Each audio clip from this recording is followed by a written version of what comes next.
Bonjour et bienvenue à une nouvelle vidéo sur la vérité concernant Watchtower et les témoins de Jéhovah.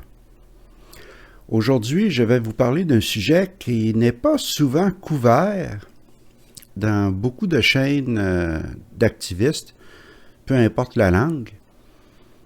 Et je me base sur un des podcasts de Stacy Bauman pour faire cette vidéo que j'ai trouvé excellent.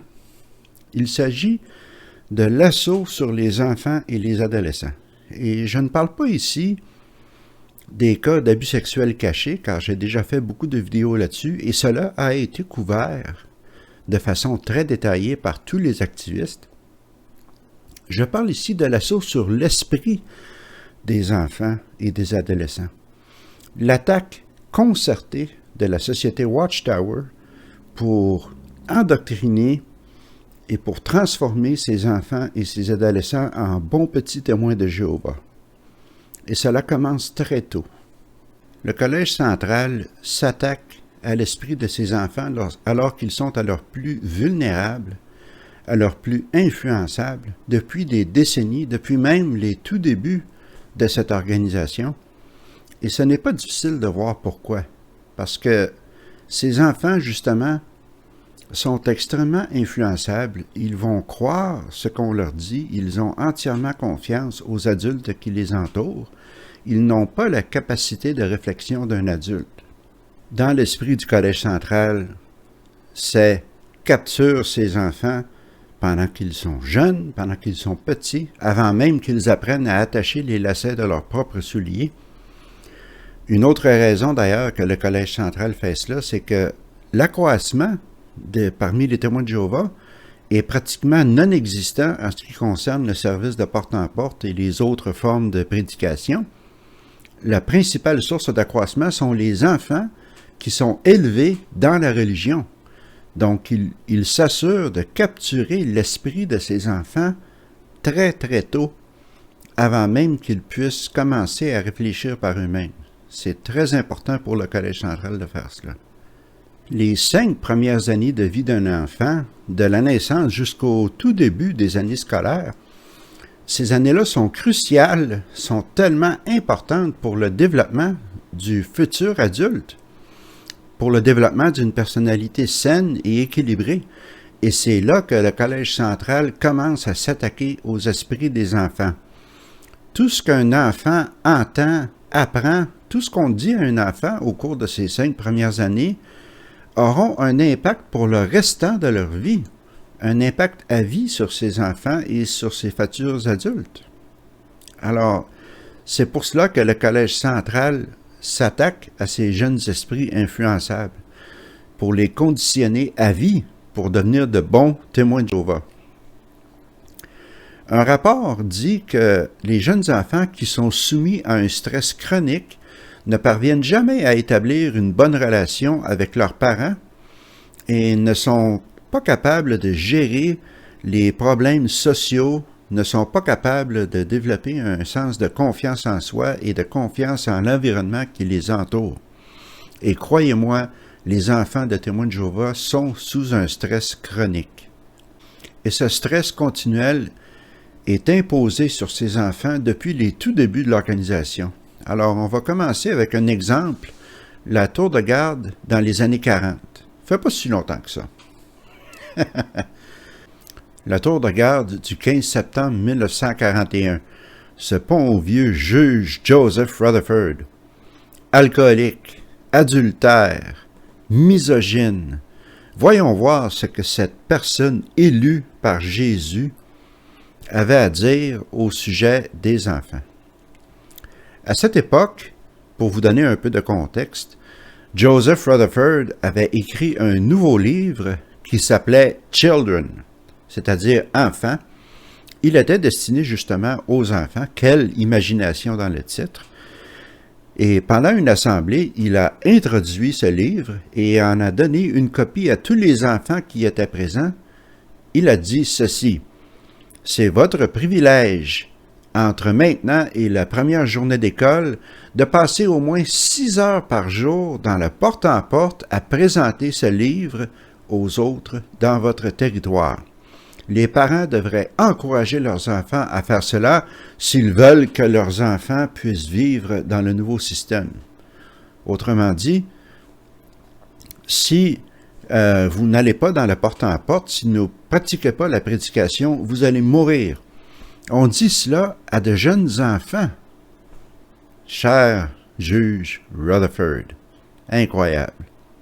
Et c'est tellement difficile pour les enfants car ils sont complètement naïfs. Ils ont entièrement confiance, comme je l'ai mentionné tout à l'heure, aux adultes qui les entourent, que ce soit leurs parents, leurs amis ou les anciens de la congrégation. Ils absorbent donc toutes ces informations sans poser de questions. Ils n'ont pas le genre d'esprit critique qu'un adulte peut avoir. Et remarquez bien que beaucoup de témoins de Jéhovah adultes n'ont pas non plus cet esprit critique. Mais souvent, c'est parce qu'ils ont été élevés depuis qu'ils sont tout petits dans cet endoctrinement. Ils ont donc perdu cet esprit critique. Il ne faut pas oublier que la vie adulte est souvent déterminée par comment vous avez été élevé lorsque vous étiez enfant. Et si vous avez été élevé en tant que témoin de Jéhovah, cela va affecter comment vous voyez votre corps, comment vous voyez votre personnalité, de la perception que vous avez du reste de la société. Et toutes ces propagandes, les assemblées, les discours, les publications, les livres pour les enfants et des vidéos, ceci est conçu pour laver le cerveau des enfants, pour former les enfants à devenir de bons petits témoins de Jéhovah. Les enfants témoins de Jéhovah deviennent des adultes qui ont des problèmes, beaucoup de problèmes psychologiques, de perception de soi, d'estime de soi, de sexualité réprimée et tant d'autres problèmes qui sont directement causés par cet endoctrinement, cette propagande utilisée par Watchtower.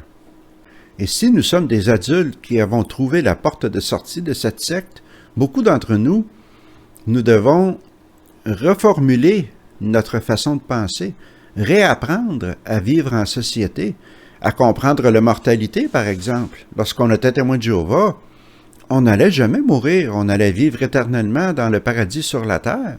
La fin était si proche. Et aussi, l'importance de l'éducation. C'était pas important d'aller à l'école supérieure, c'était pas important d'apprendre un métier. Le nouveau système arrive. Est-ce que c'est si important qui je vais épouser? C'est pas grave. Le nouveau système va tout arranger. Dans les années 60, les publications disaient « Ne vous inquiétez pas, la fin du système approche, inquiétez-vous pas de votre éducation, inquiétez-vous pas de la mortalité, le paradis va tout réparer. » Nous voici maintenant en 2023, et beaucoup de ces enfants qui vivaient à cette époque sont rendus maintenant à 60, 70 ou même 80 ans et doivent réapprendre à gérer ce genre de choses. Certains diront peut-être « Paul, t'es trop dramatique, tout le monde doit gérer ce genre de problème. » Mais la vérité, c'est que lorsque vous êtes élevé dans les témoins de Jéhovah, vous ne gérez pas ces problèmes, vous n'apprenez jamais à gérer cela parce que vous n'y pensez même pas. Et lorsque vous devenez adulte et que vous quittez cette secte, il faut réapprendre à penser complètement sur toutes ces questions. Et cela nécessite beaucoup de thérapie psychologique pour reformuler votre façon de penser et reformuler votre façon de voir les choses. Et ce n'est pas aussi simple qu'on pourrait le croire. Le Collège central sait ce qu'ils font avec l'horaire des réunions, avec les revues, les publications. Ils alimentent des cerveaux vulnérables, des jeunes cerveaux, avec des images et des manières de voir les choses qui resteront avec eux pendant le restant de leur vie jusqu'à leur mort. Et la raison que je vous parle de toutes ces choses, ce n'est pas pour que vous ayez pitié des adultes qui sont sortis de ce culte, mais c'est pour protéger les enfants qui sont présentement soumis à ce genre de choses. Je n'ai pas de solution facile à vous offrir, mais si vous êtes témoin de Jéhovah et que vous regardez mon vidéo, que vous avez le courage de regarder cette vidéo, pensez-y, considérez les images à laquelle vous soumettez vos enfants de la part de la société Watchtower. Ils font protéger ces enfants avant qu'ils ne deviennent adultes, les enfants des futures générations qui seront soumis à ce genre d'horreur. Et en parlant d'horreur, regardons quelques exemples d'endoctrinement et d'attaque sur les esprits des enfants. Et commençons avec le sommet de la pyramide, les clowns du Collège central. Commençons avec eux. Qu'est-ce qu'ils pensent des enfants? On demande aux témoins de Jéhovah de les obéir, de les écouter sans poser de questions. Ce sont les frères du Christ, le chemin direct au salut. Alors, qu'est-ce que le Collège central pense des enfants? Quel est le message qui est donné aux enfants qui vient des frères du Christ? En considérant qu'ils veulent que l'on pense que Jésus les influence directement. Il n'y a que quelques semaines, dans une assemblée, l'assemblée de 2022, notre cher clown Stephen Lett, qui est tellement bizarre et étrange, a grimpé sur l'estrade et a dit devant des millions de personnes que les bébés sont les ennemis de Dieu. Imaginez, les bébés sont les ennemis de Dieu. Un enfant totalement sans défense, totalement sans méchanceté, c'est un ennemi de Dieu. Alors nous, en tant qu'adultes, on peut rire de lui et dire « quel imbécile », on peut être en colère, mais les enfants qui écoutent ce genre de paroles, il y en avait des millions à travers le monde. Eux n'ont pas cet esprit critique et ils ont entendu ces paroles et se sont sentis coupables d'être des pécheurs, d'être des ennemis de Dieu. Ces bébés, ces enfants sont des ennemis de Dieu. Imaginez l'effet que cela peut avoir sur la personnalité d'une personne, sur sa façon de se voir lui-même, sur sa confiance en soi. Ce n'est pas nouveau. Le Collège central transmet ce message depuis des décennies, incluant aux enfants. Le Réveillez-vous de 1982. Voyons ce que le Collège central dit dans cette revue, le 8 septembre 1982. Alors voici ce que les frères du Christ disent sur les enfants dans ce Réveillez-vous. Premièrement, disposons de la fausseté selon laquelle un bébé n'est qu'un morceau de chair qui n'a aucune personnalité et qu'on peut mouler à notre goût, sans individualité. Plutôt, il est vivant. Il est un humain qui respire et qui a des vrais besoins. Alors jusqu'à maintenant, ça a du bon sens. Un enfant est généralement alerte, et lorsqu'on parle d'un enfant, on parle d'un bébé ici, là, est généralement alerte et répond à son environnement et a une personnalité unique, quoique pleine de défauts. Alors, on commence déjà à condamner les petits bébés. On dit qu'ils sont pleins de défauts. Il est difficile de concevoir qu'un bébé sans défense peut être un pécheur, mais la Bible dit « L'inclination du cœur de l'homme est mauvaise depuis sa jeunesse ». Ceci nous aide à apprécier que, même s'ils sont beaux et sans défense, des bébés sont capables de déception, de colère et de jalousie, les ingrédients de l'humanité imparfaite. Complètement ridicule. Imaginez dire une chose pareille sur les enfants, et ceci date de 1982. Alors, ce que Stephen Lett a dit pendant l'Assemblée de l'année passée n'est pas nouveau. La société Watchtower transmet ce genre de message depuis très longtemps. Alors, nous sommes supposés croire que ces petits bébés sans défense, innocents, sont capables de déception, de colère et de jalousie. C'est ce que le Collège central, les frères du Christ, veulent nous faire penser. Ces enfants, ces bébés sont des ennemis de Dieu. Et je ne vous donnerai pas toutes les citations et toutes les revues et toutes les publications qui donnent ce genre de message, mais je vais vous donner l'exemple d'Anthony Morris, lorsqu'il était encore membre du Collège central. Maintenant, il ne l'est plus. Et n'oublions pas que Anthony Morris est celui qui est derrière et qui a conçu les dessins animés de Caleb et de Sophia, sur lesquels je vais parler un petit peu plus tard. Il a dit à plusieurs fois, pendant des assemblées, dans des discours, les enfants et les adolescents qui n'étaient pas baptisés et qui n'allaient pas dans le porte-en-porte étaient en ligne pour la destruction. Ils allaient mourir. Imaginez la pression que l'on donne aux jeunes personnes, aux enfants et aux adolescents lorsqu'on leur dit qu'ils allaient mourir s'ils n'étaient pas baptisés et qu'ils ne pratiquaient pas le porte-en-porte. L'effet dévastateur sur l'estime de soi d'un enfant, l'endoctrinement, le lavage de cerveau que ces pauvres enfants étaient soumis. Les enfants sont inondés de propagande, de ce genre de messages, d'endoctrinement, comme je l'ai mentionné tout à l'heure, les 3 réunions par semaine, le service de porte-en-porte, les livres, les publications, les revues, tout ce qui est dit pendant ces réunions est entendu par les enfants. Les enfants entendent les mêmes choses que les adultes pendant ces réunions, incluant des récits de mort, de destruction et de génocide qui sont dans la Bible. Et les enfants entendent tout cela. Le Collège central n'est pas intéressé à protéger les enfants de la violence. Les enfants sont soumis aux mêmes images de destruction, d'Armageddon, de mort de millions de personnes que les adultes. Ils doivent regarder toutes ces choses dans les revues et dans les publications.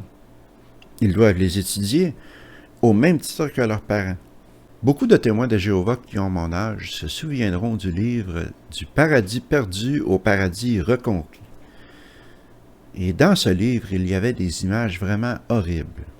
À la page 209, on voit des illustrations d'Armageddon, des enfants qui sortent d'un édifice qui est en feu, la terre qui s'ouvre et avale des personnes, incluant une petite fille avec sa poupée qui tombe dans le vide, qui est détruite, qui se fait tuer.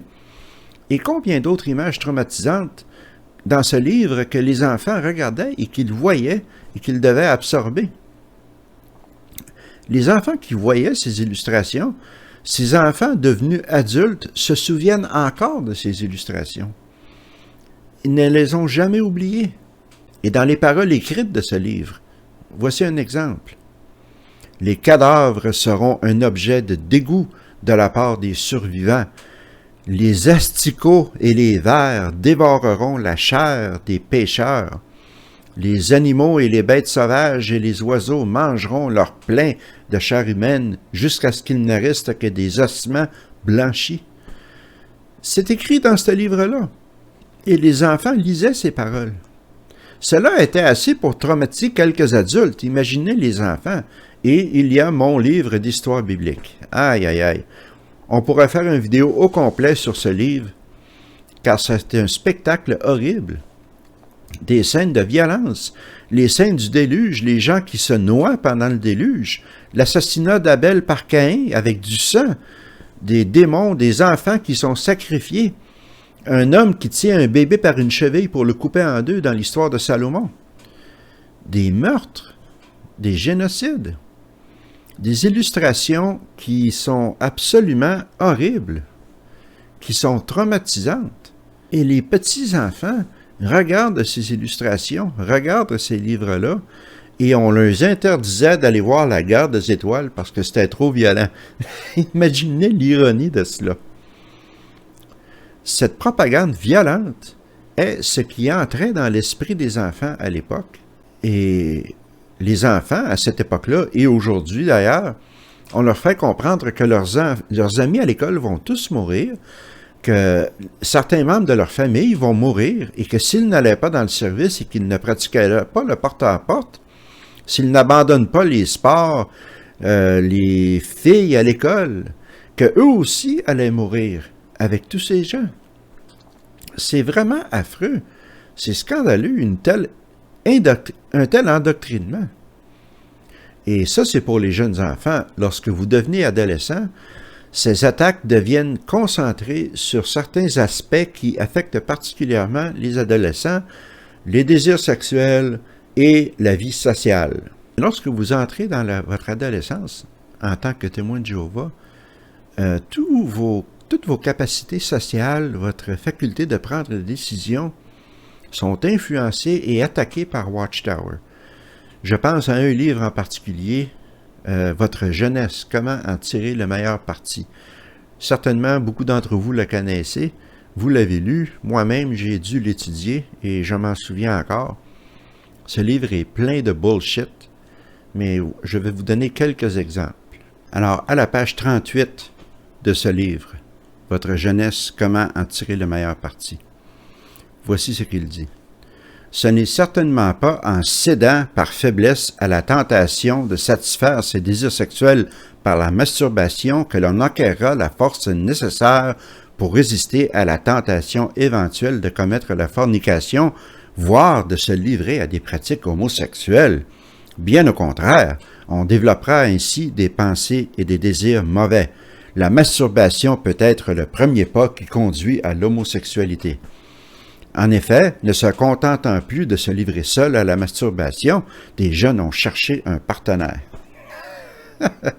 Ce lien ridicule entre la masturbation et l'homosexualité, j'en ai déjà parlé, surtout dans les vidéos du Bethel. Quelle stupidité! Nous, on peut en rire, mais pensez à un adolescent qui lit ces paroles. Ce livre se résume à dire « Ayez honte de qui vous êtes, de tous vos désirs et de toutes vos pensées ».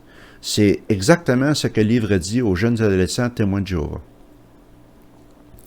Et après, on a la brochure « Témoins de Jéhovah et l'école » qui date de 1983. Et voici quelques bijoux qui sont illustrés dans cette brochure. On parle des meneuses de claques et des reines de beauté pendant les bals de finissant. Pareillement, nous estimons qu'une jeune chrétienne ne pourrait participer à un concours pour être élue reine de beauté sans transgresser les principes bibliques selon lesquels il ne convient pas de glorifier les humains. Alors, analysons un peu cette phrase. Nous. Alors, c'est qui ça, nous? Ben, c'est le Collège central, bien entendu. Et celle-ci transgresserait les principes bibliques. Quels principes bibliques? Je n'ai pas vu nulle part dans la Bible où il parle de concours de beauté. En fait, la Bible souvent louange certaines femmes à cause de leur beauté. C'est tout le contraire.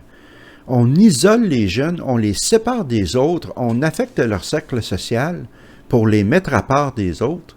Et ceci a un effet dévastateur sur ces jeunes.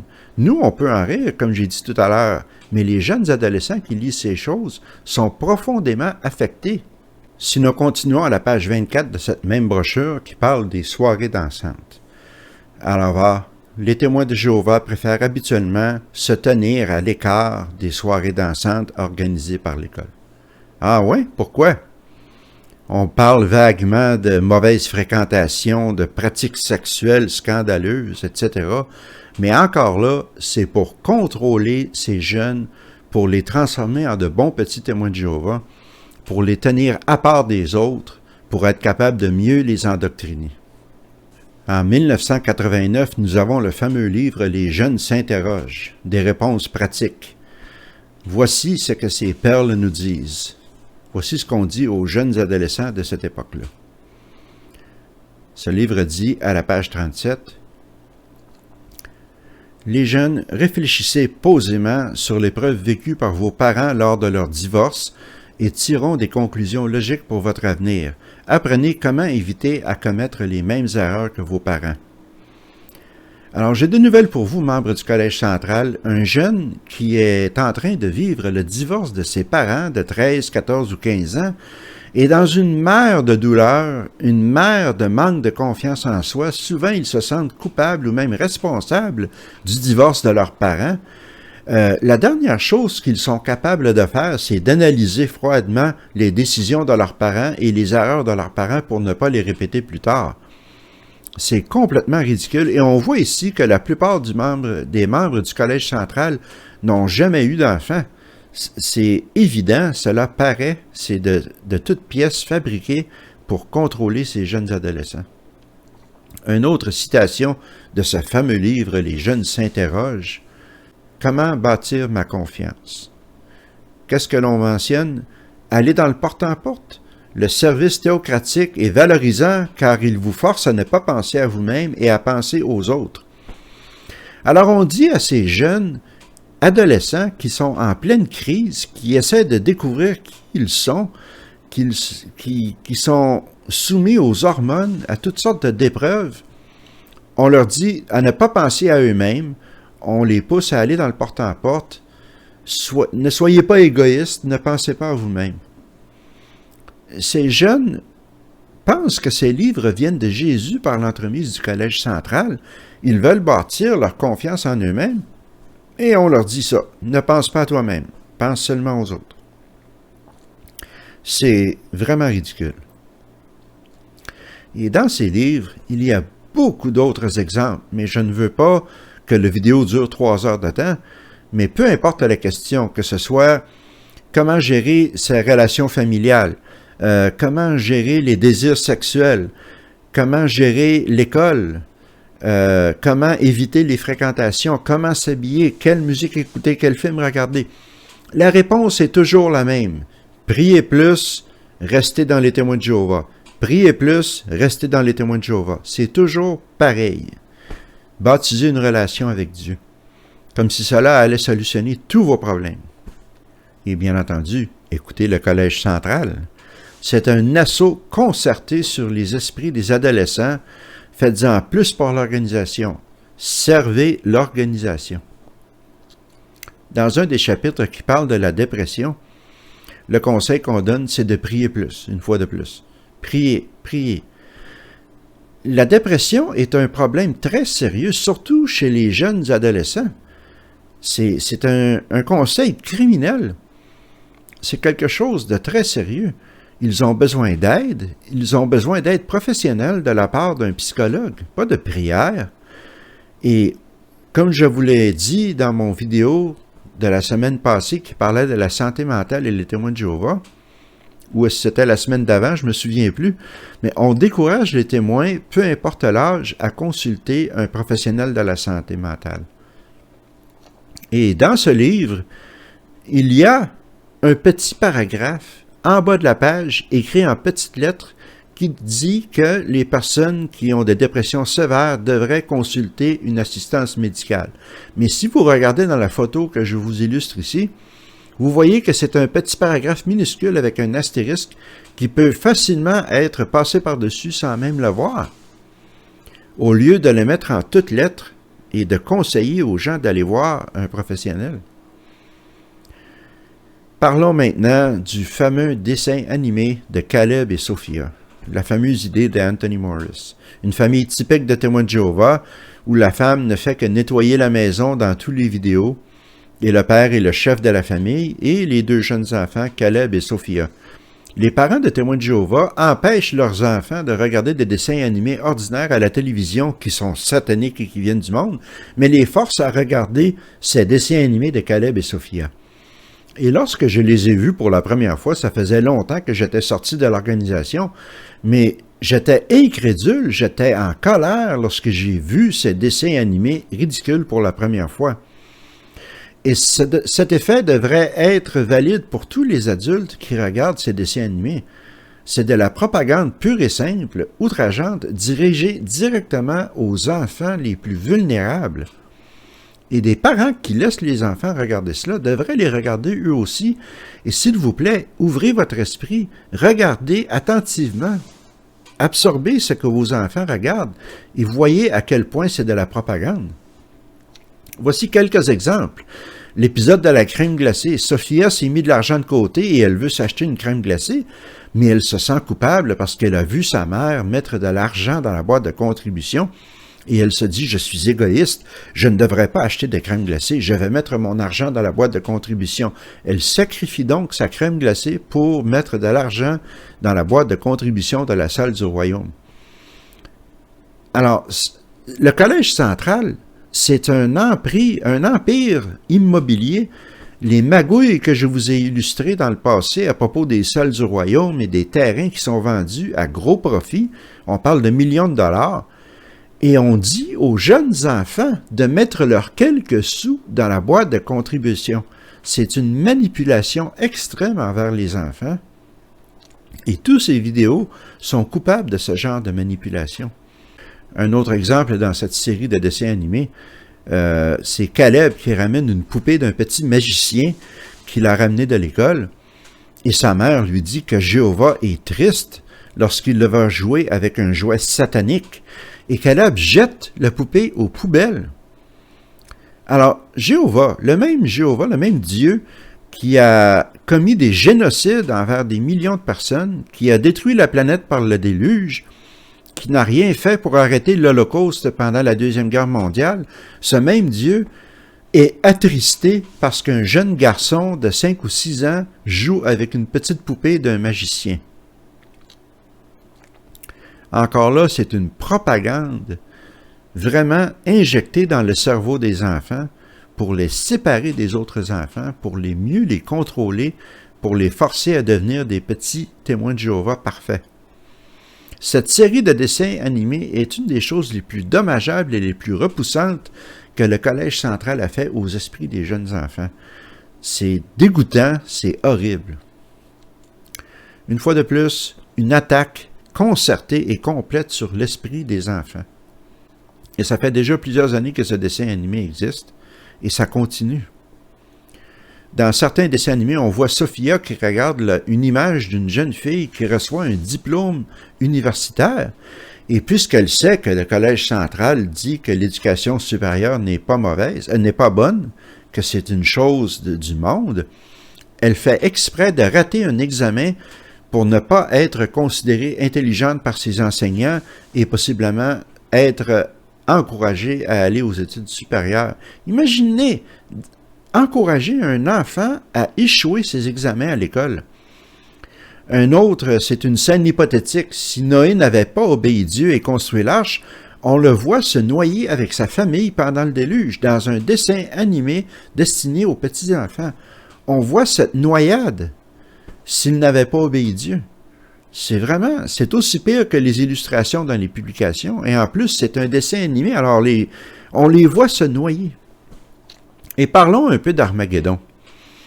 Les enfants sont soumis aux mêmes choses que les adultes pendant les réunions et pendant les télédiffusions.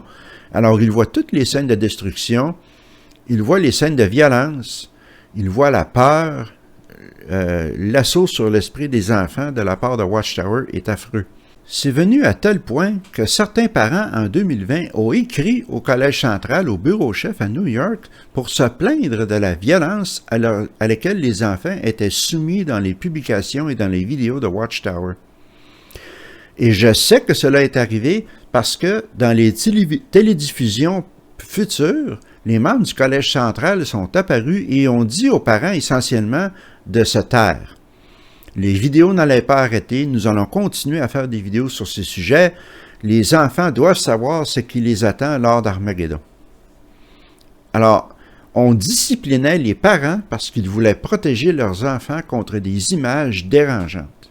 Lorsqu'on regarde les assemblées, pendant les assemblées, comme le bunker, où ce que les témoins de Jéhovah sont cachés parce que la police les cherche, il fallait frapper à la porte d'une certaine façon pour pouvoir entrer, ou une autre vidéo pendant une assemblée où plusieurs témoins de Jéhovah sont encerclés par des policiers armés de mitrailleuses. Alors nous, en tant qu'adultes, on peut rire de ces choses-là, mais imaginez les enfants qui voient ces choses pendant les assemblées ou pendant les télédiffusions. C'est traumatisant. Ces images sont dérangeantes pour un jeune enfant. Alors, vous avez un discours qui dit « Vous ne devez pas aller voir les films du monde car ces films sont trop violents », mais après, il y a une vidéo faite par Watchtower qui montre des gens encerclés par des hommes armés de mitrailleuses. Et ça, c'est pas violent. L'ironie de la chose. L'ironie de la chose. Et cette organisation enseigne directement aux enfants « Vous devez faire ce que nous faisons ou sinon vous allez être détruits à Armageddon ». Allons voir la tour de garde du 11 novembre 1950. Une question des lecteurs. Est-ce que les enfants qui n'ont pas réussi à avoir l'âge de raison lors d'Armageddon et qui sont détruits seront ressuscités? Alors voyons qu'est-ce que le Collège central de l'époque disait. Alors voici ce qui est écrit dans cette tour de garde. Nous ne pouvons pas répondre formellement à cette question car Dieu est le juge. Toutefois, si Jéhovah Dieu exprime un jugement adverse contre certains individus, et qu'il l'exécute à travers son roi Jésus-Christ à Armageddon, il doit y avoir une finalité à sa décision. Ceux qui sont détruits par le jugement de Dieu à Armageddon sont vraiment détruits. Comme il est écrit dans le livre d'Ézéchiel, « Détruits complètement, vieux et jeunes, hommes et femmes et petits-enfants. Imaginez, quelle horreur! Détruire les petits-enfants, sans gêne, sans honte. Un petit peu plus loin dans le même article, un autre paragraphe. Les enfants sont affectés par leurs parents, et les parents sont avertis que leur méchanceté sera visitée sur leurs enfants jusqu'à la 3e et la 4e génération. Encore là, ça c'est de la bullshit, là.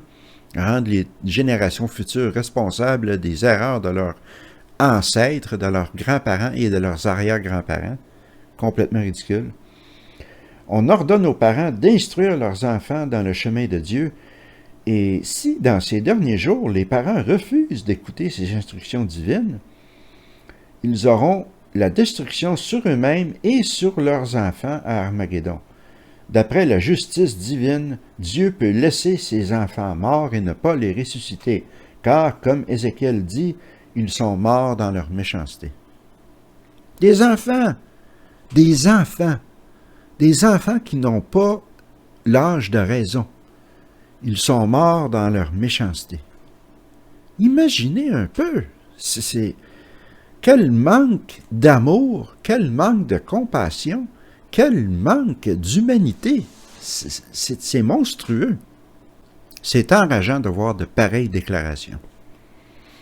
Alors, prenez ce genre de déclaration et rajoutez les images que l'on voit dans les publications, dans les vidéos, dans les livres, de destruction, de mort et de génocide d'enfants qui sont tués par Dieu. Et vous avez une recette parfaite pour plus tard avoir des adultes qui sont dysfonctionnels, qui sont traumatisés, qui ne savent pas comment fonctionner en société. C'est de l'abus au plus haut niveau. Ce n'est peut-être pas de l'abus physique, ça ne laisse pas des cicatrices ou des blessures sur le corps, mais ça laisse des cicatrices encore pires sur l'esprit et sur les émotions de ces jeunes personnes. Ces enfants, lorsqu'ils deviennent adultes, ont toutes sortes de difficultés à fonctionner en société et à refaire leur vie. Tout cela parce que lorsqu'ils étaient enfants et adolescents, ils ont été exposés à ce genre d'endoctrinement et de lavage de cerveau et d'attaques concertées sur leurs esprits de la part du Collège central. Il y a quelques études qui mentionnent que le taux de suicide parmi les ex-témoins de Jéhovah est de 5 à 10 fois supérieur à la moyenne dans la population générale, et je n'ai pas de difficulté à y croire. Si je peux aider ne serait-ce qu'un enfant à s'échapper de ce genre de choses, je vais continuer à faire ces vidéos, car mon but est d'aider tout le monde, non seulement les ex-témoins, mais aussi les témoins de Jéhovah actifs maintenant et leurs enfants. Il faut qu'ils réalisent à quel point cette propagande est traumatisante pour leurs enfants. C'est dommageable pour les adultes et pour les enfants, particulièrement pour les enfants. Je me souviens, il y avait une petite fille dans ma congrégation. Elle avait peut-être 8 ou 9 ans et elle était un parfait petit robot. Elle ne criait jamais, elle ne pleurait jamais. On ne la voyait jamais jouer avec des poupées ou avec des jouets. Elle était une version miniature d'un adulte. Elle citait la Bible, elle citait les publications, souvent sans même les ouvrir, elle les connaissait toutes. C'était un robot, ce n'était pas une enfant normale. Et je pense souvent à elle. Maintenant, elle doit être dans la trentaine au moins. Et je pense à elle et je me dis, comment va-t-elle? Est-ce qu'elle est sortie? Est-ce qu'elle s'en est tirée? Est-ce qu'elle est encore témoin de Jéhovah? Est-elle vivante? Je ne sais pas. Je n'ai aucune idée. J'ai perdu un contact complet. C'était la fille d'un ancien. Et lorsque j'étais dedans, à cette époque-là, je n'y pensais pas tellement. Je la trouvais tellement exemplaire. Imaginez, moi-même, j'étais endoctriné. Elle a le crâne tellement bourré de propagande et d'endoctrinement de la part de Watchtower, au point qu'elle était devenue un petit robot, un petit témoin de Jéhovah parfait en version miniature. Et cela me rend triste. Je pense à elle et je me demande comment elle va. Alors, ceci conclut la vidéo de cette semaine. Un sujet un peu sombre, une fois de plus, mais nécessaire. C'est affreux de voir à quel point les enfants sont endoctrinés, sont soumis à à des choses traumatisantes de la part de la société Watchtower. Et je crois que c'est important de mettre cela à jour, de voir ces choses, de comprendre ces choses et d'essayer de trouver une solution éventuellement. Alors, je vous souhaite une bonne semaine, car nous sommes aujourd'hui lundi. C'était une journée libre pour moi parce que c'est Pâques. C'est pour ça qu'hier, je n'ai pas fait de vidéo. J'ai décidé de prendre un dimanche tranquille chez moi pour me reposer un peu et je fais la vidéo aujourd'hui. J'espère que vous l'avez trouvé intéressant. Si oui, donnez-moi un gros like, abonnez-vous à la chaîne et partagez partout. Et je vous remercie de m'écouter et on se revoit la semaine prochaine.